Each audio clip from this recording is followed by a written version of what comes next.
When my newborn son's iris was being scanned, a black person's information suddenly popped up. The doctor quickly cleared the data and replaced it with my son's info. I didn't think much of it at first, but after we got home, I received a mysterious call from the hospital. The caller said my son might have early-stage autism and invited us in for testing. What seemed strange was that the doctor only showed him a few sets of pictures. Looking at these photos, my son consistently gravitated towards certain ones: a red farmhouse, a restaurant sign, and a white dog with brown patches. However, when he saw a photo of a black woman, he suddenly burst tears. I decided to end the test right away. Back home, the more I thought about it, the more something felt off. I was convinced they were researching. Then my wife searched for the restaurant based on that sign and found its location. To figure out what they were doing, I got on a plane to Idaho. First, I found the restaurant from the picture. Then I asked the staff if there was anything worth visiting around. He said no.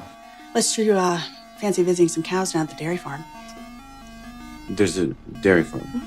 Where is the dairy farm located?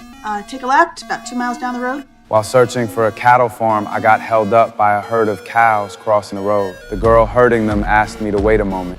These are milking cows? These are meat cows, not milking cows. I'm Julie Dairy. This is my family's farm. When I heard her name, I was shocked. It was strikingly similar to the name that appeared the day my son's eye reported. I asked about the connection between them, discovered they were father and daughter.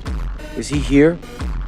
You're clearly not with the Biography Association. She mentioned that not long ago, someone photographed their family for a piece titled Boise's Only Black Farmer, and that white dog with brown patches and that black woman both appeared in those photos. I was stunned. But when I asked to meet the man of the house, I learned he'd been dead for quite some time. I returned home with this news. To get to the bottom of this, I reached out to a friend who had access to the IRIS database. I showed him eye photos of deceased relatives, but the database records showed nothing unusual. That's when my wife thought of someone.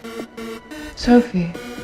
My ex-girlfriend. 7 years ago, we got stuck in an elevator together. Suddenly, one of the cables snapped, causing the elevator to shake violently. Terrified, Sophie curled up in the corner. With no other choice, I climbed up to the next floor first, pried open the elevator doors. Then I quickly reached down to pull her up. She was only halfway out when the steel cable suddenly gave way.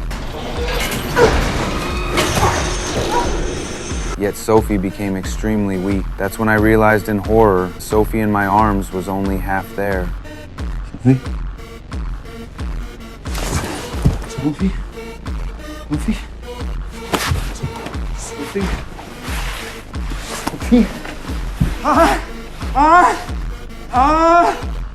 Sophie!